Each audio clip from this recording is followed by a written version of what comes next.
What's poppin'? It's your boy, the boy Henry Heck, back at it again with another video. And this time, I want to touch on this. What's going on is, as per usual, whenever it's some good news, folk like to sprinkle a little bad news when it comes to PlayStation Nation. David Jaffe, an ex-developer turned content creator, has spoken. He said a lot. They confirmed nothing. And what's come to fruition is, well, it's not even fruition because it's not confirmed whether this particular individual has indeed left PlayStation. And it was framed in a way to make it seem negative on PlayStation, make it seem negative as far as the PlayStation we know is gone and dead and gone. If true, this individual has been with PlayStation since I was 1 year old. This person has been with PlayStation since 1989. You know what I mean? 1989. So what I'm coming to conclusion is retirement is an illusion. It's not a real thing. People don't actually retire. If I work for a company for 30 years, I'm looking to go home to my family. I'm looking to use these multiple hundreds of thousands of dollars to enjoy the rest of my days with my family. We've yet to see any negative emails. We've yet to see any inclination of disgruntled energies surrounding the possible, you feel me, possible departure of this individual from PlayStation Nation. I just find it real peculiar. Pete Hines left, and in his wake there were negative emails in regards to Xbox buying this studio. There was questions he had and certain energies, you know, illustrated in these emails as far as the direction that Microsoft was forcing this studio to go. You know, some folk just get old and retire. Some folk leave due to being disgruntled. Some folks leave in order to not work under the current leadership and then come back later on, which we've seen with a certain Tango individual, fiend retirement, to then resurface. You know what I mean? So it's peculiar to me. Very peculiar to me that this is painted to be something that it ain't. I'm curious. I'm real curious. I got questions. Especially on one side, don't like to bring to light certain things when they talk about certain things. When Jim Ryan left, oh, he was forced out. Oh, he was fired. Oh, this, that, and the third. When he left on a good note, Sony is at a high. He been with this company 30 plus years. He oversaw the launch of the PS5, which is slated to become bigger than the PS4. Win after win after win, record after record after record. Pete Hines leave, nothing. But now all of a sudden this other individual leave. Oh, she fired. Oh, she pushed out, etc., etc. But when the losing side have folk leaving left and right, it ain't nothing negative. It's never nothing negative. When we've seen leaks, emails about disgruntles, this is what I'm calling disgruntles, discrepancies, negativity, and they don't highlight that. They don't highlight that at all. You know, it's cool to sensationalize for the sake of views and likes and etc. With Sony head on the chopping block. No, I find it weird. I find it peculiar. I'm gonna go ahead and be honest with you. I don't understand it. Then on top of that,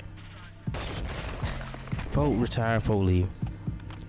We got support studios closing for games that's already gone out, games that's already shipped, and on PlayStation side it's negative. It's negative. To which I'm not saying folk losing their jobs is a good thing. No, it's not a good thing. Hopefully they can find their footing and land at another PlayStation studio. But I don't know. You know what I mean? Tech did a whole lot of hiring a couple years ago, and they downsizing the game. They overhired a few years ago. Now it's cutbacks. It's cutbacks all over. Even at insurance companies, Geico. I got a homie that work at Geico. It's cutbacks. Everybody having cutbacks. But then you got these support studios that was cut back. Meanwhile, the main studio that the studio was supporting is upsizing. Would lead me to believe you just didn't make the cut. Which is fine, which is cool. You just didn't make the cut. Hopefully you land somewhere else. But if they upsized and you weren't part of the pick, something had to be going on. I don't know what's going on. Something had to be going on. I don't know what it is. I'm not there. It's not my place. Then we got another studio, a beloved studio folks seem to like and enjoy thoroughly, in Media Molecule, having to downsize, fire some folk, and folk up in. And I asked the question, I said, how long is a company expected to keep a studio on life support? How long does a company allow a studio to continuously lose money just because it's a beloved studio? If we in the business of making games, you making games, your games ain't necessarily selling the best. How long do I have to keep supporting you and losing money just to keep the folk happy?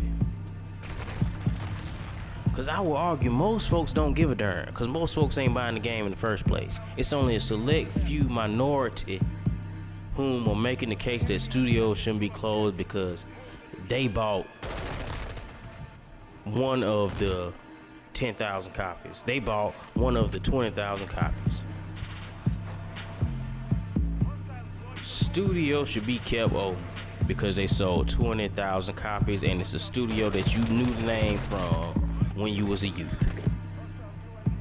We obligated to continuously hemorrhage money on a studio that you knew just because it was around when you was a kid.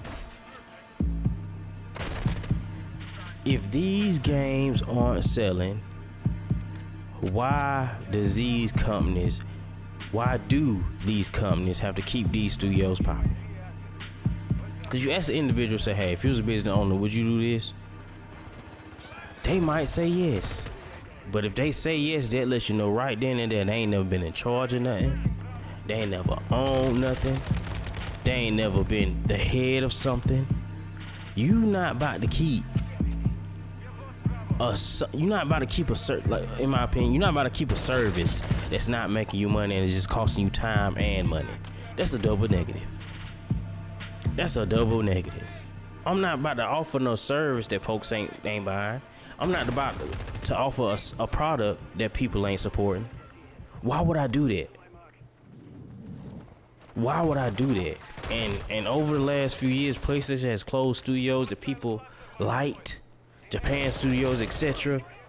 But the fact of the matter is, if those studios was making money, those studios will be open. You can't expect these folks to be out here funding, just throwing money down the it's not a charity. It's not a charity, it's a business. They in it to make money. And if we're not making money, then it's not making sense. And so to expect them to keep something open that's not making them money, don't make sense. None at all. It makes no sense at all. It's peculiar.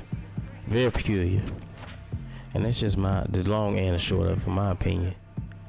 Because it's just simple. It's a lot of stuff just simple to me. You look at the facts, you look at the figures, you throw them into the idea machine, and then to produce a result. You know, they're not about to keep a studio on life support that ain't been making the money. The folks ain't buying the games. The ports ain't doing well on PC. I don't know. It's just not realistic. It's not realistic at all to me. But that's all I got for you right now. It has been your boy. I will holler at y'all in the next one.